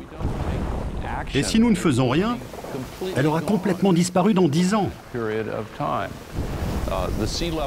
La montée du niveau de la mer prendra plus de temps. Mais avant la fin du siècle, il y aura des millions de réfugiés climatiques. Et où iront-ils ? La seule alternative, c'est de changer maintenant notre mode de vie, de mettre les gens au travail et de redonner espoir aux générations qui viennent en leur disant qu'elles ont un bel avenir devant elles. Sincèrement, au plus profond de votre cœur, vous êtes optimiste pour les 10 prochaines années? Oui, je suis optimiste. Dans quelques années, les générations futures regarderont en arrière et verront ce que nous avons fait, là où nous aurons réussi ou échoué. Et ils se poseront une de ces 2 questions. Soit ils se demanderont « Mais à quoi pensaient-ils? Pourquoi n'ont-ils pas écouté les scientifiques? N'ont-ils pas vu la glace fondre? Ils n'ont pas vu tous ces changements? Comment ont-ils pu nous faire ça? Ils s'en foutaient de nous? Ils pensaient à quoi? » Ou alors ils se poseront une autre question. Et j'aimerais que ce soit celle-là. J'aimerais qu'ils regardent le monde autour d'eux et qu'ils voient tous les progrès, le renouveau, qu'ils regardent en arrière et se demandent comment nous avons eu ce courage de nous lever pour résoudre une crise que tout le monde disait impossible à résoudre. C'est cette question à laquelle il faut commencer à répondre maintenant. Nous consommons chaque jour 82 millions de barils de pétrole. Est-ce que vous pensez que le soleil, que le vent peut le remplacer? Oui, absolument. Les rayons du soleil suffisent à fournir en une seule heure assez d'énergie pour assurer 100% de tous les besoins de la planète pendant un an. Les scientifiques et les ingénieurs sont en train de développer des nouvelles techniques, plus modernes, pour capter et transformer directement cette énergie en électricité. Et un stockage efficace permettra aussi d'éliminer l'incroyable gaspillage énergétique d'aujourd'hui. Vous croyez vraiment, what you call a green job, et vous-même faites des campagnes, vous êtes très investi là-dedans. Je pense que ce changement radical, ce passage du charbon sale et du pétrole importé à l'énergie solaire et éolienne va entraîner la création de centaines de nouveaux métiers. Un boom comme nous ne l'avons jamais vécu dans toute l'histoire de l'économie mondiale. Je crois que c'est vraiment en train d'arriver. Cette révolution est déjà en marche. Regardez, en pleine crise économique, les entreprises en forte croissance sont celles qui sont sur le marché des énergies renouvelables. Face à San Francisco, Richmond. Cette banlieue industrielle est surtout connue pour sa raffinerie, la plus ancienne du pays. C'est l'une des villes les plus polluées de l'ouest des États-Unis. Ici, le nombre de cancers est anormalement élevé. Le taux de chômage et la criminalité atteignent dans ces rues des records. Alors la mairie a décidé d'agir. Cette ville veut devenir le berceau des emplois verts. Les énergies renouvelables, un outil d'insertion et de lutte contre le chômage. Plutôt une bonne idée. Angela Green, la bien nommée, est l'une des figures de ce projet. Dans cet atelier, elle forme des chômeurs et des anciens délinquants au métier de l'énergie solaire. Chaque année, une centaine d'apprentis passent ici. On vous surnomme ici Madame Soleil, mais vous voyez vraiment dans l'avenir, dans le futur. Qu'est-ce que vous faites ici? Je forme des jeunes de la ville de Richmond à devenir installateurs solaires ou chefs de chantier. Nous avons eu cette idée parce que nous voulons changer notre communauté. Personnellement, je me suis engagée dans cette cause parce que j'ai perdu mon emploi. Le chômage est d'ailleurs un des plus gros problèmes ici à Richmond. Entre 50 et 60% de la population vit avec très peu de revenus ou pas de revenus du tout. Vous savez, quand j'ai fait ma première installation, j'étais sur le toit. Et j'ai pris le panneau solaire, je l'ai tourné vers le soleil. Et là, j'ai senti toute l'énergie de mon corps se renouveler. Et de la cime du toit, j'ai pensé à tous ces jeunes dans la rue et je me suis dit que c'était le moment de leur transmettre ce que j'avais reçu. Et c'est ce que je fais maintenant. Ils apprennent un métier ici. En effet, on les forme au métier du bâtiment, à la construction de maisons écologiques, aux techniques d'économie d'énergie, à l'installation de panneaux solaires, à la gestion d'entreprises. Et c'est pour ça que nous sommes là, pour changer les choses. Ça, c'est ce que vous appelez ici les green jobs, c'est très important. C'est devenu un mode de vie. Ces jeunes ont la chance de pouvoir mettre un pied dans le secteur avant tout le monde. Les métiers verts, ça me fait penser aux start-up qui se sont développés à toute vitesse au moment du boom d'Internet. Nous avons l'occasion d'être les premiers sur ce marché. Et je vais vous dire, avec tout l'argent qu'on a mis dans la guerre en Irak, on aurait pu probablement mettre des panneaux solaires sur toutes les maisons américaines. Et si on veut le faire, il faut faire pression sur le gouvernement pour qu'il arrête de dépenser là-bas et qu'il le mette dans l'économie verte. Et ça ferait une sacrée différence. C'est ce que nous, on essaye de faire ici.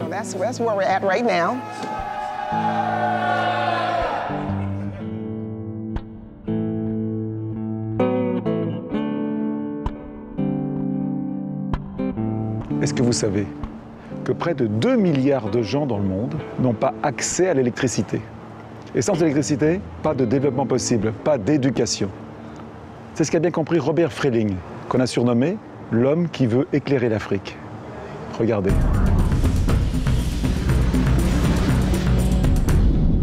Chaque soir, la planète s'illumine. Mais un continent reste plongé dans le noir, l'Afrique. 2 Africains sur 3 n'ont pas accès à l'électricité.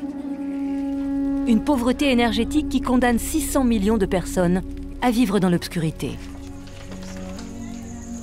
Le noir, c'est pas bon. Il faut que ça soit clair. Tu vas voir partout. Mais si c'est noir, tu ne vois pas. Même si c'est tout près ici, tu ne vois pas. Un Américain a décidé de se battre contre cette fatalité. Robert Freiling. Il est à la tête d'une ONG qui vient en aide à ces populations. La première fois que j'ai rencontré des gens qui vivaient sans électricité, c'était en Chine, en 1994. Nous leur avons installé un système solaire très basique. Mais grâce à ça, les familles ont appuyé sur un interrupteur et ont vu de la lumière pour la première fois de leur vie.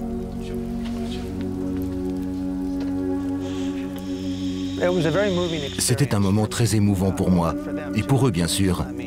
Imaginez, ces populations ont vécu pendant des siècles dans l'obscurité.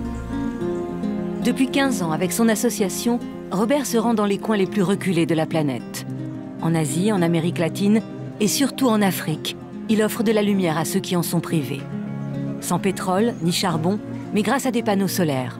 Dans le monde, 1 million de personnes profitent déjà des installations de Robert Freiling.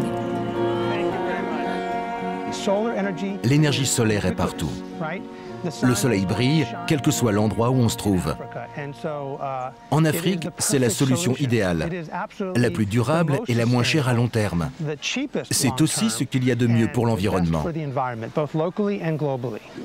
Si l'Afrique choisissait le pétrole pour se développer dans les 20 prochaines années, cela aurait des conséquences désastreuses sur la planète. Donc il faut proposer autre chose à l'Afrique. Nous sommes à Dunkassa, au nord du Bénin. Dans le pays, 90% de la population n'a pas accès à l'électricité. Ici, Robert est accueilli en héros. Ses panneaux solaires ont sauvé ce village de la famine. 6 mois par an, pendant la saison sèche, les terres agricoles étaient si arides que rien ne poussait. Aujourd'hui, l'énergie du soleil permet d'alimenter une pompe électrique qui puise l'eau de la rivière et irrigue les champs.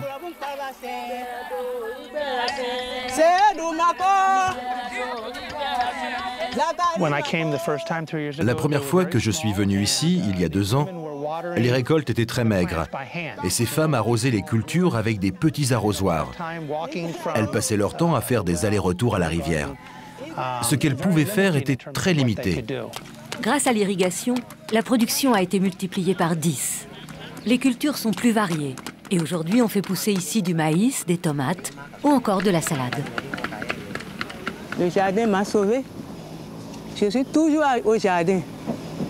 On dit comment le soleil peut faire ça? On ne savait pas. On vend et on mange. Et nous mangeons beaucoup ici. Ces femmes peuvent maintenant nourrir leur famille toute l'année. Mais surtout, gagner de l'argent et sortir de la pauvreté en vendant leurs récoltes sur les marchés. Grâce à l'énergie solaire, un commerce est né. Un premier pas vers le développement.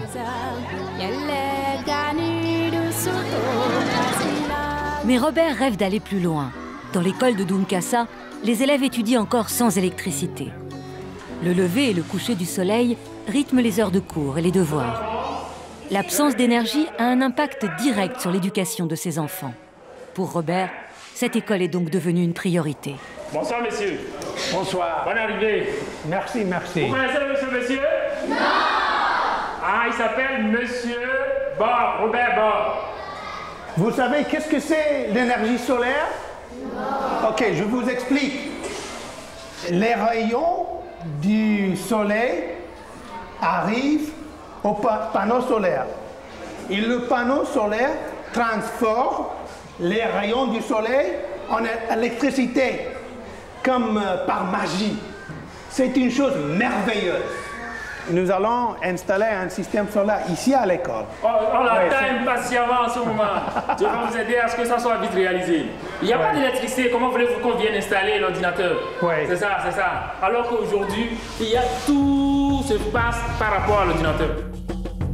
En Afrique du Sud, l'association a déjà équipé plusieurs écoles. Les panneaux solaires ont permis à une centaine d'enfants d'avoir accès à Internet. Une source d'informations précieuse et un lien avec le monde extérieur. Cet atout a permis ici de multiplier par 2 le pourcentage de réussite aux examens. Dans les programmes humanitaires, l'énergie n'est pas une priorité. Pourtant, c'est un besoin vital. Dans le dispensaire de Dunkassa, on soigne des patients atteints du sida, de la typhoïde ou de malnutrition. Mais sans électricité, les médecins sont souvent impuissants. Nous, on a besoin des lits, on a besoin de l'eau, mais la première des choses, c'est l'énergie, là. C'est ça. Si tu fais les soins dans la nuit, le malade là, tu n'arrives pas à le voir face à face comme ça. Il peut souffrir, mais tu ne peux pas tout voir, quoi. Sans énergie, impossible de brancher du matériel médical, de conserver des vaccins au frais, d'opérer ou d'accoucher la nuit. Robert tente aujourd'hui de récolter des fonds auprès des gouvernements et des entreprises pour équiper rapidement ce dispensaire. Il veut faire de ce village un modèle de développement. Il entame actuellement l'étape la plus symbolique, faire entrer la lumière dans les maisons. Viens ici. C'est très important que le panneau solaire soit toujours face au soleil. Au soleil. Oui. Et il faut connecter ici. Oui. Et voilà, comme ça. La nuit, on peut lire, les enfants peuvent étudier. C'est beaucoup mieux que le kérosène ou les torches, comme ça. Robert rêve aujourd'hui d'éclairer le Bénin tout entier à la seule force du soleil. Grâce à lui, l'Afrique pourrait sauter une étape. Accéder à l'énergie sans passer par le pétrole. Une chance pour ce continent d'échapper à l'impasse énergétique vers laquelle nous nous dirigeons.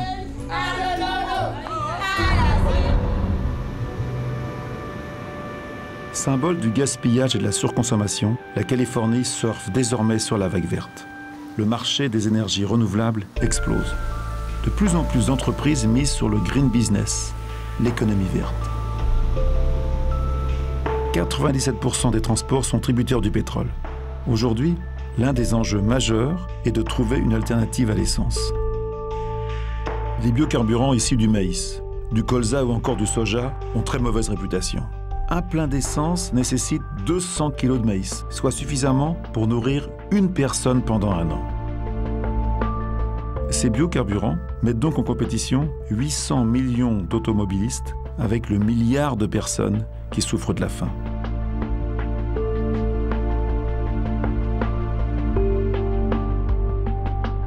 L'homme que je vais rencontrer maintenant pense avoir trouvé la solution. Ce chercheur a mis au point un pétrole vert plus durable qui ne fait pas concurrence à notre nourriture. Il travaille depuis 20 ans sur ce projet fou. Son idée, Harrison Dillon l'a trouvée dans la mer. Faire du carburant à partir de microalgues. Harrison, pourquoi vous faites ce travail? Depuis que je suis tout petit, je rêve de faire quelque chose que personne n'a jamais fait. J'ai envie d'inventer quelque chose de totalement nouveau. Et gamin, déjà, je faisais pousser toutes sortes de choses dans le jardin. Des algues déjà? Des plantes, des tas de plantes. Mais maintenant, je fais pousser des algues et ça me plaît beaucoup. C'est tellement motivant de se lever tous les matins pour créer de l'énergie renouvelable. Quelle est votre algue favorite? L'espèce que je préfère? Je peux pas vous le dire. C'est un secret de fabrication. C'est vraiment un secret? Oui, vraiment. Mais je peux inventer un nom si vous voulez. Il y a beaucoup d'argent en cours? Absolument, ça nous a pris beaucoup de temps et d'argent d'en arriver là où nous en sommes. Donc l'algue que nous utilisons doit rester confidentielle. Vous ne pouvez pas me donner le nom, mais au moins on peut aller dans votre laboratoire et voir ce que vous faites, et voir les algues. Absolument. Bien sûr, je serais ravi de vous montrer les algues et de vous expliquer comment on fait.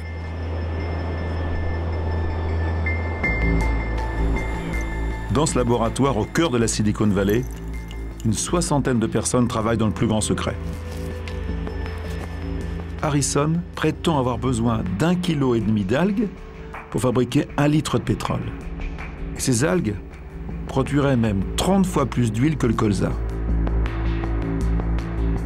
Les algues, c'est extraordinaire, ça nous donne 70% de l'oxygène qu'on respire, et c'est la première vie sur la Terre, et c'est ça qui a fait le pétrole. Mais vous ne pensez pas que c'est un peu comme un alchimiste, un apprenti sorcier, vous allez faire en quelques jours ce que la nature fait en des millions d'années.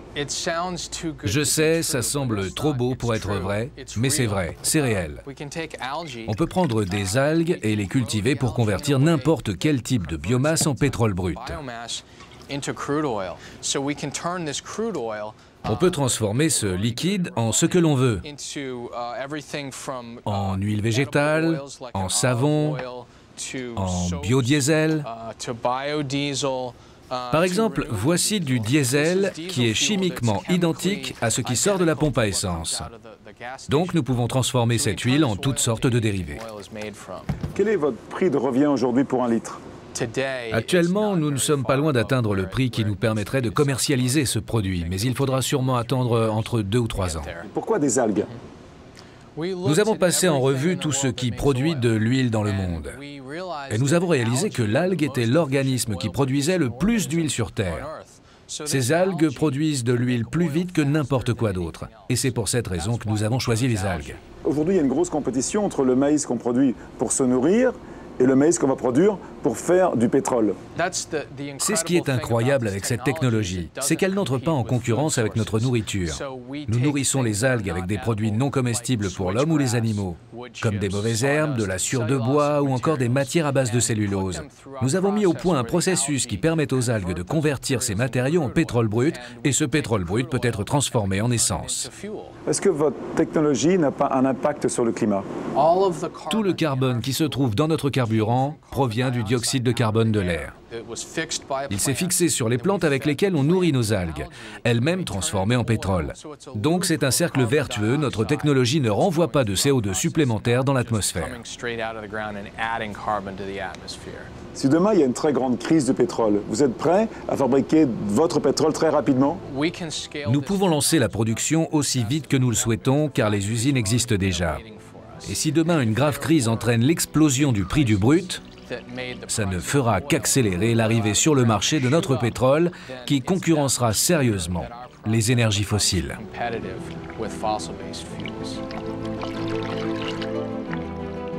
Ces algues pourront-elles vraiment remplacer le pétrole? Difficile d'y croire. Le milliardaire américain Bill Gates vient pourtant d'investir 100 millions de dollars et de grandes compagnies pétrolières se lancent aussi dans cette aventure. Passer de l'or noir à l'or vert sera le défi de notre siècle. Il faut explorer toutes les voies possibles, comme par exemple l'énergie du soleil. SolarOne, un mirage en plein désert du Nevada. La troisième plus grande centrale solaire du monde. 1,5 million de mètres carrés de miroirs qui suivent la course du soleil. Ces rayons sont concentrés pour chauffer une huile qui fait bouillir de l'eau. Transformée en vapeur, cette eau fait tourner les turbines d'une centrale électrique. Au cœur de ce monstre de technologie, je retrouve Richard Enberg.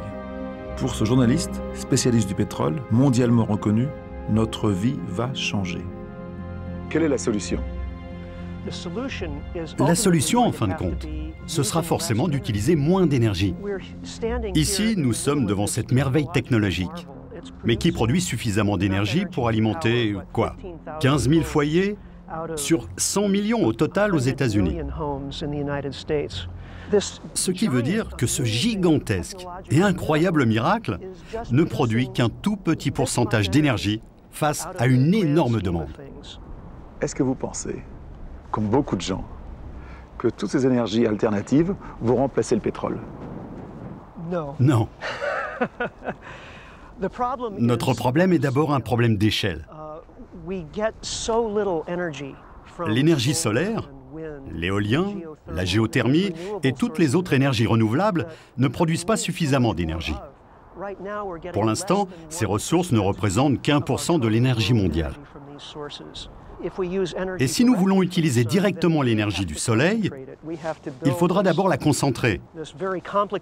Nous devrons alors mettre au point une technologie très compliquée pour qu'elle soit exploitable, pour la transformer en électricité. Mais même ça ne pourra pas remplacer le pétrole. On pourra faire fonctionner nos voitures avec, mais pas nos avions, ni nos bateaux ou nos camions. Ça ne remplacera pas le pétrole. On ne se prépare pas du tout à ce manque de pétrole. Et pour vous, les conséquences peuvent être terribles. Si nous ne voulons pas que des millions de personnes meurent de faim, si nous ne voulons pas provoquer une crise alimentaire mondiale, c'est maintenant que nous devons réfléchir. Par exemple, à la façon de produire notre nourriture sans utiliser toutes ces énergies fossiles. Comment produire cette nourriture sans utiliser tout ce pétrole? En moyenne, il faut 7 à 10 calories d'énergie fossile pour produire 1 calorie de nourriture. Ce n'est pas un système d'alimentation viable. Un supermarché a sur ses étagères de la nourriture qui n'est plus comestible après 3 jours. Alors, des camions approvisionnent tous ces magasins avec des produits qui se trouvent à des milliers de kilomètres de là. Et si ces camions ne peuvent plus rouler, où allons-nous trouver notre nourriture? Nous ne pouvons pas attendre que le système s'effondre pour commencer à réagir. Nous devons commencer à nous poser ces questions maintenant. Comment nous convaincre qu'on doit changer maintenant, qu'il ne faut pas attendre la fin de ce pétrole bon marché? Comment sera ma vie si ce pétrole est 2 voire 3 fois plus cher? Comment sera ma vie si la société est au bord de la crise, du chaos, parce que l'économie se sera effondrée? En posant ces questions, nous ne sommes pas pessimistes, mais réalistes. Parce que nous sommes aujourd'hui face à tous ces défis. La réalité, c'est que le pétrole bon marché a déjà disparu. Il fait partie du passé. Donc c'est maintenant que nos habitudes doivent changer. Ou alors nous continuons à vivre dans un rêve, un fantasme qui va s'évanouir rapidement, très rapidement.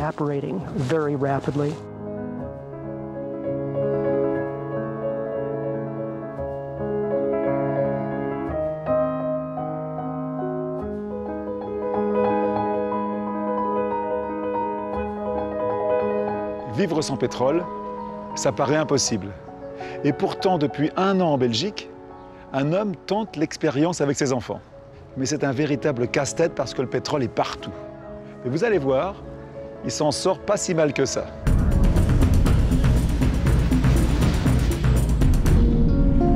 Steven Vroman est au régime. Un régime sans pétrole. Il y a 1 an et demi, ce Flamand de 48 ans a décidé de remplacer l'essence par le bon sens. Aujourd'hui, il consomme 80% d'énergie en moins qu'un Européen. Son objectif, limiter son impact sur la planète. En Belgique, il est devenu une célébrité. La Flandre a désormais un super-héros. On l'appelle l'homme au faible impact. Cet homme vit sans pétrole. Avant, je vivais, je pense, comme tout le monde autour de moi. Donc, je prenais l'avion pour mes voyages. De temps en temps, je prenais la voiture. Je mangeais de la viande. J'étais aussi pas conscient des conséquences de ce style de vie. Un jour ou l'autre, on va être obligé de consommer beaucoup moins de pétrole. Et j'ai pensé, voilà, pourquoi pas commencer maintenant et essayer de voir si c'est possible. En mai 2008, Steven entame une chasse au gaspillage. Chez lui, il se débarrasse des appareils gourmands en énergie. Il isole sa maison et réduit de façon drastique ses factures de chauffage et d'électricité en quelques gestes. Dans son quartier, c'est un pionnier.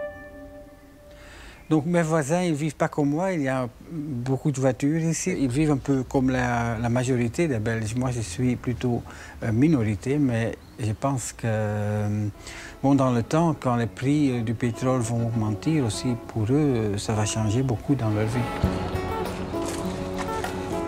Steven a changé radicalement son mode de vie. Il se lave avec de l'eau de pluie récupérée dans sa cour. Utilise uniquement un gant et du savon. En renonçant à son bain quotidien, au gel douche et au shampoing, il économise ainsi plus de 1000 litres de pétrole par an.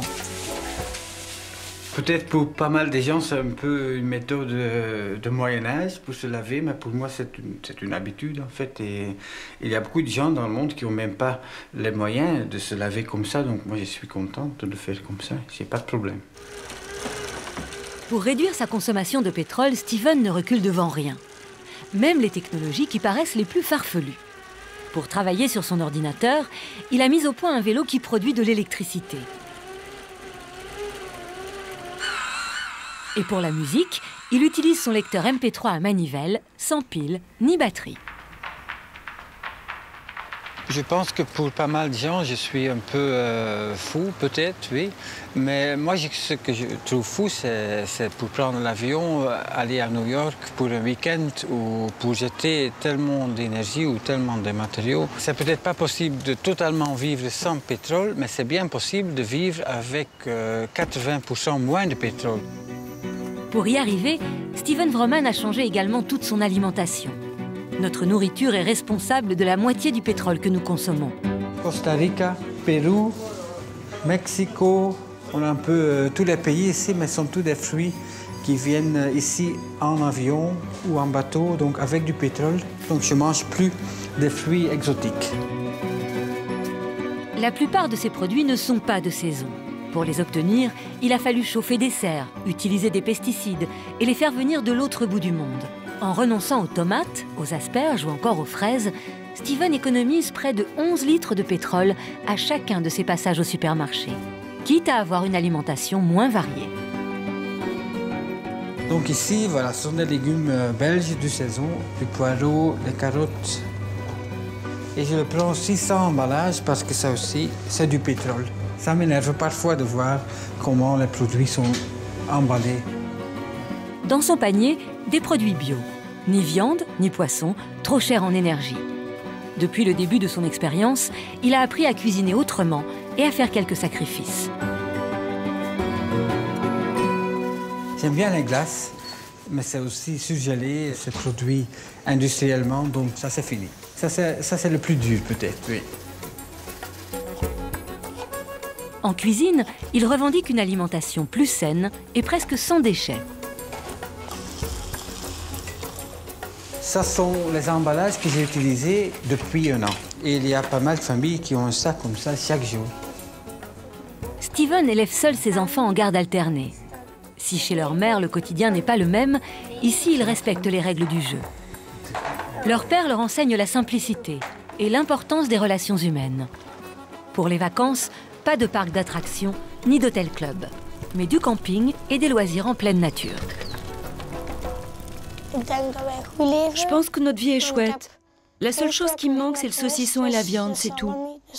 Quand je serai grand, je ferai sans doute la même chose, mais pas de façon aussi extrême. Je vais essayer de ne pas consommer trop d'énergie.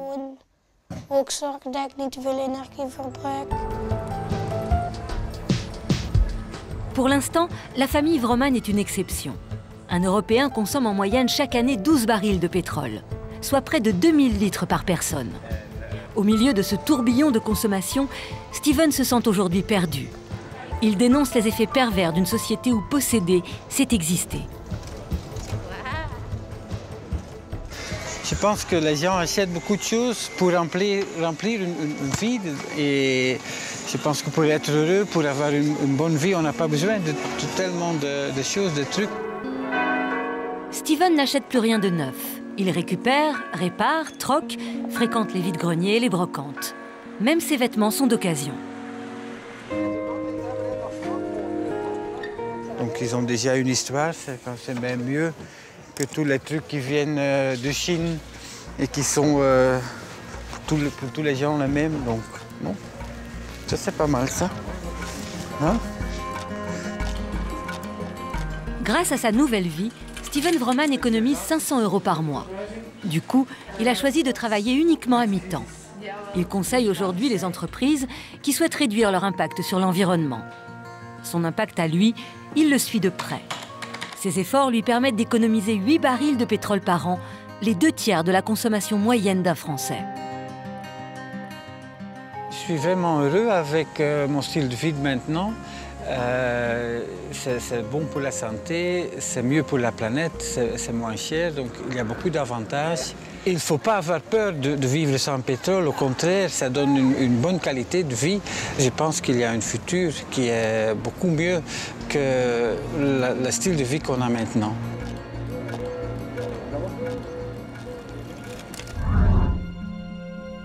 La fin du pétrole est peut-être une bonne nouvelle. Mais aurons-nous le temps de nous adapter à ce nouveau mode de vie? Et surtout, le temps de développer de nouvelles énergies. Pour en parler, je retrouve Yves Cochet. Yves, ça doit vous plaire ces 5000 m² de panneaux solaires? Ici, on est au sommet d'un bâtiment public de la ville de San Francisco. C'est un bâtiment qui fait à peu près l'équivalent d'une centaine d'appartements. On a à peu près 5000 m² de photovoltaïque. C'est bon pour rendre ce type de bâtiment autonome. C'est le seul pour le moment qui a été équipé comme ça. Mais en réalité, ces panneaux photovoltaïques qui font directement de l'électricité à partir du soleil, il y a un côté un peu miraculeux. C'est ce qu'il faudrait qu'il y ait sur tous les toits de cette ville et sur tous les toits de toutes les villes du monde. C'est l'avenir. Prenons un autre exemple. En France, on commence à faire des éoliennes, mais une éolienne, c'est 2 ou 3 mégawatts, alors qu'une centrale nucléaire, c'est 1000 mégawatts. Donc il faut multiplier les éoliennes, mais ça ne remplacera pas. Le nucléaire, 75% de la production d'électricité en France. Oui, c'est peu de CO2. Le nucléaire, dans toute sa filière, n'émet pas trop de CO2, c'est vrai. Ceci étant dit, il y a d'autres dangers. C'est que le nucléaire, c'est quand même intrinsèquement dangereux. Il y a de la radioactivité, il faut donc confiner cette radioactivité. Est-ce qu'on est sûr de pouvoir le faire pendant des décennies et des décennies? Ça n'est pas sûr. Est-ce que nous, en tant qu'êtres humains, on est suffisamment parfait, suffisamment sage? On se souvient de ce qui s'est passé en Allemagne ou en Italie, c'est 70 ans, pour avoir du nucléaire. On ne sait pas comment la France ou l'Europe ou les États-Unis vont évoluer dans 30 ans ou dans 50 ans. Moi, je refuse le nucléaire parce qu'on n'est pas assez sage en tant qu'espèce humaine. Pour vous, l'homme ne mérite pas le nucléaire? Mais je dirais même plus, l'homme est trop con pour avoir le nucléaire. Sans compter que les ressources en uranium sont elles aussi très limitées, à peine 50 ans.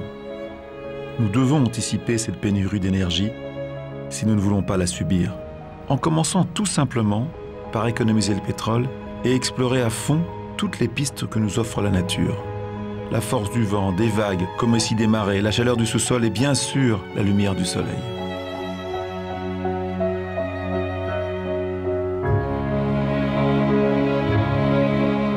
Nous aurons besoin de toutes les formes d'énergie renouvelable disponibles sur la Terre. Je sais que c'est difficile, mais nous devons croire en ce que nous savons. Pour la première fois dans l'histoire de l'humanité, nous allons manquer d'une énergie sans connaître celle qui la remplacera. Le pétrole n'aura été qu'une parenthèse d'à peine 2 siècles dans la vie de l'homme. Nous avons connu l'âge du feu, l'âge de la pierre, l'âge du bronze. Nous allons sans doute achever aujourd'hui l'âge du pétrole. Ne pas y croire, ne pas s'y préparer est irresponsable. Comme disait un émir, mon grand-père était à dos de chameau, mon père roulait en voiture, aujourd'hui je voyage en jet privé, mais sans doute que mes petits-enfants remonteront à dos de chameau. Bonsoir. J'aimerais remercier toutes celles et tous ceux qui nous ont fait prendre conscience de l'importance du pétrole dans notre vie et des conséquences de sa disparition. Un grand merci à Yves Cochet. Tout au long de cette émission, il nous a aidés à comprendre les enjeux de la fin de l'or noir. Merci à Josh Tickel. Son engagement et sa détermination sont exemplaires. Avec son bus, il détient peut-être une partie de la solution. Merci à Frances Arnold. Les recherches de cet ingénieur chimiste permettront peut-être de vivre heureux sans pétrole. Merci à Walea Jones et Norman Ben-Ali. Leur combat contre le charbon qui salit tout est une cause juste. Merci à Steven Vroman de nous prouver qu'on peut vivre bien avec beaucoup moins de pétrole. C'est possible. Merci à Zhang qui lutte pour sauver les Hutong de l'assaut des voitures et à Wang Wang qui tente de redonner aux vélos leur place à Pékin. Un merci tout particulier à Al Gore. Sa force et son enthousiasme doivent nous interpeller sur l'avenir de la planète. Merci à Angela Green. Elle forme les jeunes aux emplois verts et leur donne un nouvel espoir. Un grand merci à Christophe de Margerie d'avoir accepté de répondre avec sincérité à mes questions. Merci à Recher Enberg. Ce visionnaire nous alerte sur l'urgence d'agir avant la fin du pétrole. Merci à Philippe Stark de nous avoir fait partager son amour pour le plastique. Merci à Harrison Dillon qui a peut-être trouvé le carburant du XXIe siècle, les algues vertes. Et un merci du fond du cœur à Robert Freling. Ces panneaux solaires illuminent la nuit de milliers d'Africains. Si vous voulez soutenir tous ces personnages formidables, vous pouvez retrouver leurs coordonnées sur le site de Vue du Ciel. Comme pour toutes les autres émissions Vue du Ciel, ce programme est compensé carbone. Qu'est-ce que ça veut dire? Pour réaliser nos reportages, entre les vols en hélicoptère et les trajets en avion, nous avons rejeté dans l'atmosphère 91 tonnes de gaz carbonique, un gaz à effet de serre qui participe au réchauffement climatique. Au total, c'est ce que rejette un peu moins de 11 Français sur une année. Pour être en accord avec nos convictions, nous avons décidé de compenser cette pollution en participant au projet Action Carbone. Il s'agit très concrètement d'aider des ONG qui travaillent en Asie, en Amérique du Sud ou en Afrique. Les projets soutenus visent à fournir de l'énergie propre à des populations qui n'ont généralement que du bois pour se chauffer ou cuire leurs aliments. C'est par exemple générer du biogaz à partir d'excréments d'animaux en Inde ou en Chine, installer des fours solaires en Bolivie ou au Pérou, fabriquer du charbon vert à partir de déchets agricoles ou de plantes envahissantes au Sénégal. Ces modes de cuisson écologique permettent d'éviter la consommation d'énergie non renouvelable. de lutter contre la déforestation et économiserons annuellement l'émission de plusieurs milliers de tonnes de CO2. Nous luttons ainsi contre le réchauffement climatique et pour nous, c'est très important.